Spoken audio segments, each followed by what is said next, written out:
누가복음 19장 1절부터 10절까지 말씀입니다.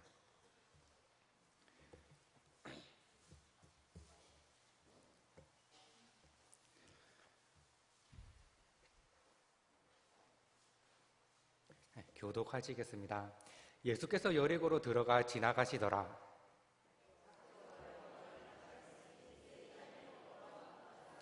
그가 예수께서 어떠한 사람인가 하여 보고자 하되 키가 작고 사람이 많아 할 수 없어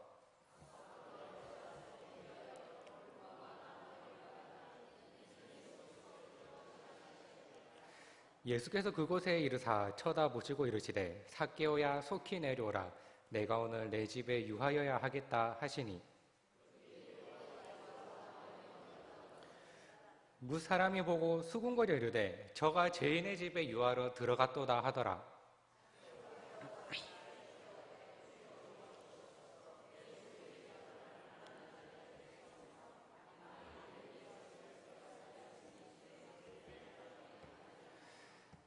예수께서 이르시되 오늘 구원이 이 집에 이르렀으니 이 사람도 아브라함의 자손이니로다. 인자가 온 것은 잃어버린 자를 찾아 구원하려 함이니라. 아멘. 모 교회가 아닌 다른 교회 가서 처음 전도사 생활을 하던 때가 가끔 생각이 납니다. 물론 오래되지 않은 이야기입니다. 주일학교 설교는 모 교회에서 이제 대학생부터 했으니까 조금 이제 할만하다 싶었지만 어른 설교는 거의 시작조차 안 했던 시절입니다. 그때 어른 예배 설교를 하라고 저한테 하셨습니다. 어떻게 하는지도 모르고 해보지도 않았으니까 긴장을 하고 준비를 하고 설교를 했습니다. 그런데 사람들의 반응이 너무 좋았습니다. 설교할 때 사람들 얼굴 보면 이제 분위기를 대충 짐작이 가거든요. 다 좋아하시는 것 같더라고요. 그리고 마치고 나가실 때도 성도님들 얼굴 표정이 너무 좋았습니다. 그래서 손을 꼭 잡아주시면 감사합니다. 이렇게 인사를 하시더라고요. 그때 저는 이제 생각을 했습니다. 이번 설교는 성공이구나. 잘했으니까 성도님들 반응도 좋고 좋아해 주시는 게 아니겠나라고 생각을 했습니다. 근데 나중에 알고 보니까 그게 아니었습니다. 제가 설교를 잘한 것이 아니라 그 설교가 짧아서 사람들의 얼굴에 웃음꽃이 피었던 것입니다. 그때 저는 한 가지 사실을 깨달았습니다. 바로 성도님들의 사랑을 받는 방법 한 가지입니다. 설교를 짧게 해라. 그러면 사랑을 받을 것이다. 저의 경험입니다. 오늘도 여러분의 사랑을 한번 받아볼까 싶은데 모르겠습니다. 잔뜩 기대만 시키고 오래 할지도 모르죠. 자, 여러분은 예수님을 만나셨나요? 이렇게 피곤한 오후까지 예배를 드린다고 앉아있는 성도님들을 보면 예수님을 만났기에 이 자리에 있지 않았나 싶습니다. 성경에는 예수님을 만난 많은 사람들의 이야기가 있습니다. 그 중에서 가장 잘 알려진 이야기 중 하나가 바로 오늘 본문의 삭개오 이야기입니다. 삭개오 이야기는 예수님을 만난 이야기 중에서도 가장 성공적이라고 할 수 있는 이야기입니다. 왜냐하면 예수님은 삭개오를 통해서 자신의 사역 목적을 이루신 것 같이 말씀을 하고 계시기 때문입니다. 삭개오가 잃어버린 자에게서 찾은 자로 아브라함의 자손이라고 칭함을 받게 됩니다. 그렇다면 이 삭개오는 어떻게 아브라함의 자손으로 칭함을 받을 수가 있었을까요? 2절에서 삭개오가 누구인지 말해주고 있습니다. 삭개오라 하는 이름하는 자가 있으니 세리장이요 또한 부자라. 삭개오는 세리 중에서도 지도자격 위치에 있던 사람입니다. 우리나라가 일본의 식민지였을 때가 있었듯이 당시 이스라엘도 로마의 식민지였습니다. 식민지라면 누구에게나 힘든 시기입니다. 이때 사람들도 대부분 가난했습니다. 주기도문을 다 아실 텐데요. 주기도문에서 이상해 보이는 부분이 있지 않으신가요? 이런 기도문이 주기도문에 있습니다. 오늘날 우리에게 일용할 양식을 주옵시고 이 기도하실 때 혹시 양심에 찔리거나 그렇지는 않으신가요? 왜냐하면 여러분 집에 가서 냉장고를 한번 열어보시기 바랍니다. 하루 먹을 음식이 없으신가요? 아니면 몇만 원 돈 가져가서 라면 한 박스를 사도 몇 주간을 먹을 텐데 하루 먹을 양식을 달라고 기도하기엔 혹시 양심이 찔리거나 그러지는 않으셨습니까? 아니면 양심에 따라 이렇게 기도를 해야 할까요? 일용할 프리미엄 유기농에다가 맛까지 좋고 가격까지 착한 음식을 주시옵고, 물론 여기에는 다른 신학적인 견해를 붙일 수도 있겠지만 당시 상황이 그러했습니다. 이때 사람들은 대부분 가난했습니다. 이 시대에 길 가는 사람 10명 중에 4명은 내일 뭐 먹을지 모르고 잠이 들었습니다. 그러니까 하루 먹을 양식을 달라던 이 기도는 이 사람들에겐 큰 위로가 되는 아주 현실적인 기도였던 것입니다. 세리는 이런 가난하게 살던 사람들의 돈을 착취했습니다. 로마의 세금을 걷는다는 명목으로 자기들의 이윤을 더해 사람들을 착취했는데 일단 로마병이 뒤에 버티고 서 있으니까 사람들도 어찌할 수가 없었습니다. 이들에게는 사람들을 부릴 수 있는 권력이 있었습니다. 로마 앞잡이 역할을 하고 완장 하나 차고 권력을 휘둘렀습니다. 이러니 사람들은 당연히 세리들을 싫어했고 이들을 죄인이라면서 같이 식사도 하지 않고 말도 섞지 않았습니다. 사회적으로 격리하고 세리와 가까이 하는 사람들도 같은 죄인이라고 취급을 했습니다. 이 삭개오는 그런 세리 중에서도 장이었습니다. 얼마나 비리와 착취 속에 살고 있었을까요? 정말 사람들이 몸서리칠 만큼 무시하고 피해 다녔을 것입니다.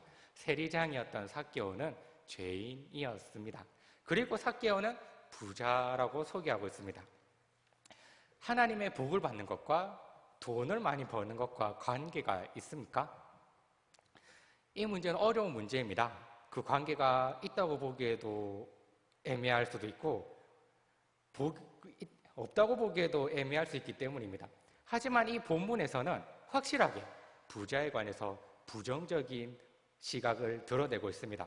바로 삭개오 바로 앞장의 이야기인데요. 18장에 부자 관원의 이야기가 등장하기 때문입니다. 18장 18절부터 부자 관원의 이야기가 시작됩니다. 어느 부자 관리가 예수님을 찾아옵니다. 선한 선생님, 내가 무엇을 하면 영생을 얻습니까? 라는 질문을 합니다. 예수님은 간음하지 말라, 살인하지 말라, 도둑질하지 말라, 거짓 증언하지 말라, 내 부모를 공경하라 이런 10계명을 잘 지키라고 이야기를 해줍니다.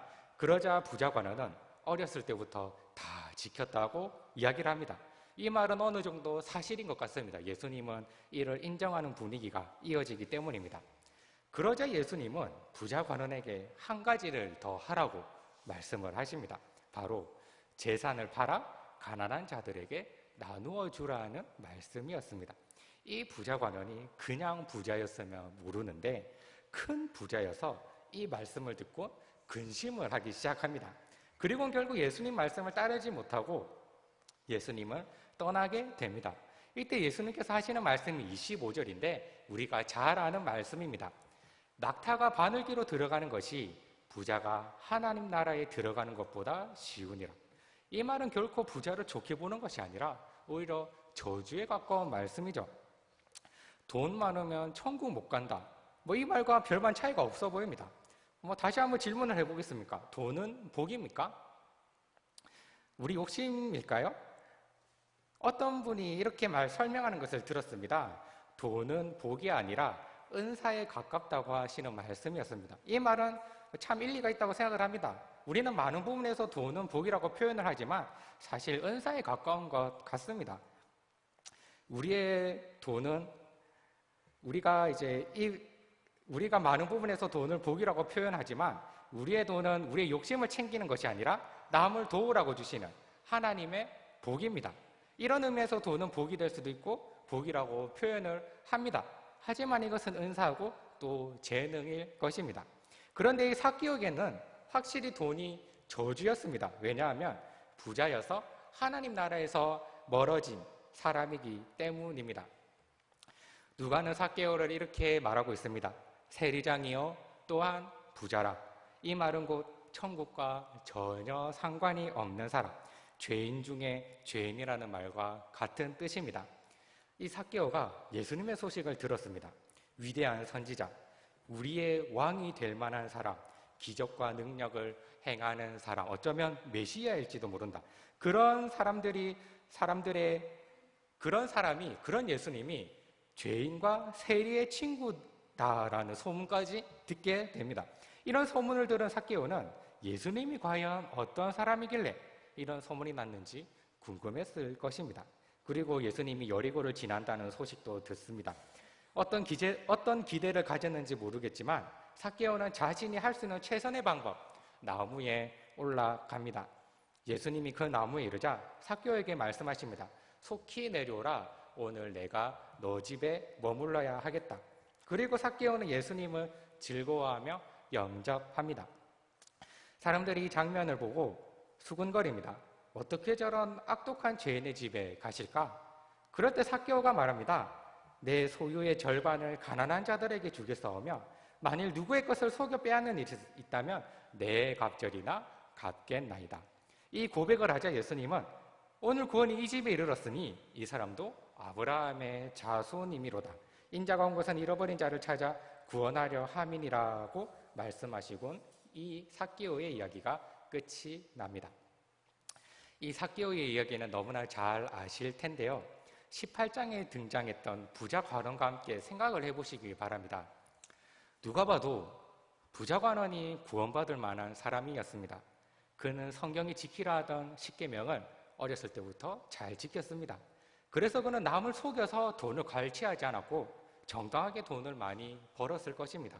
나름대로 하나님께 복을 받아서 부자가 되었다고 말했을 거고 남에게 해를 끼치지도 않았을 것입니다.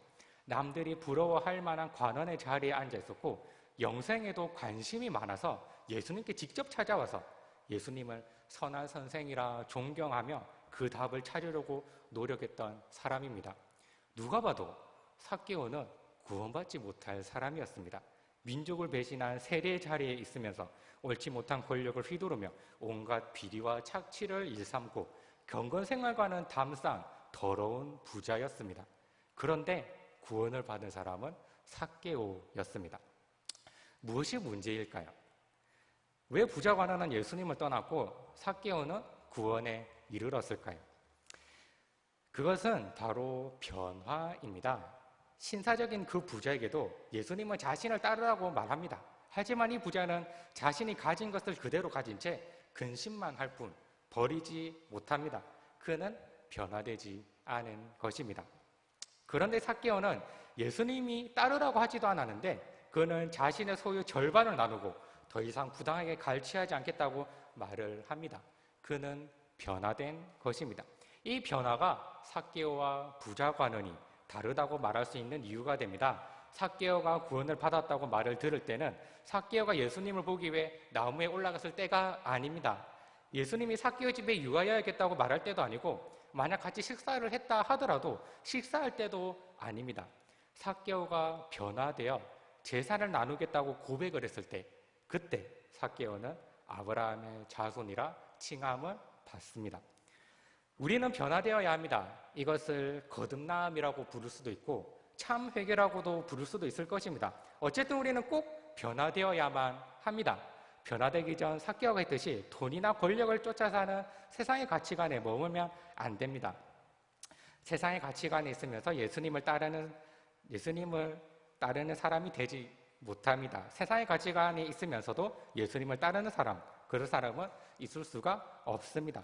지금 교회를 잘 다닌다고 예수님을 믿는 사람이라고 예수님을 따르는 제자라고 말을 할지 모르겠지만 결국은 근심하며 예수님을 떠나는 사람이 될 것입니다. 삭개오의 변화는 그저 십계명을 잘 지키겠다는 의미가 아니었습니다. 그저 지식으로 예수님을 알아 교회 잘 다니고 사람들과 원만한 생활을 하겠다는 의미도 아니었습니다. 삭개오의 변화는 구원에 이르는 변화였습니다. 세상의 가치관을 그리스도의 가치관으로 바꾸는 변화였고 하나님의 백성으로 거듭나는 변화였습니다. 돈이나 권력을 삶의 중심으로 여기지 않는다는 것은 기독교의 기본 중에 기본이고 정말 기초 지식입니다. 그렇지만 이런 기본은 정말 중요합니다. 우리가 주일학교부터 교회를 다녔다면 돈으로 하나님 나라에 들어갈 수 없다는 어린이 찬양을 많이 들어봤을 것입니다. 돈으로도 못 가요 하나님 나라, 힘으로도 못 가요 하나님 나라, 벼슬로도 못 가요 하나님 나라, 지식으로 못 가요 하나님 나라, 어여뻐도 못 가요 하나님 나라, 마음 착해도 못 가요 하나님 나라, 거듭나면 가는 나라 하나님 나라, 믿음으로 가는 나라 하나님 나라.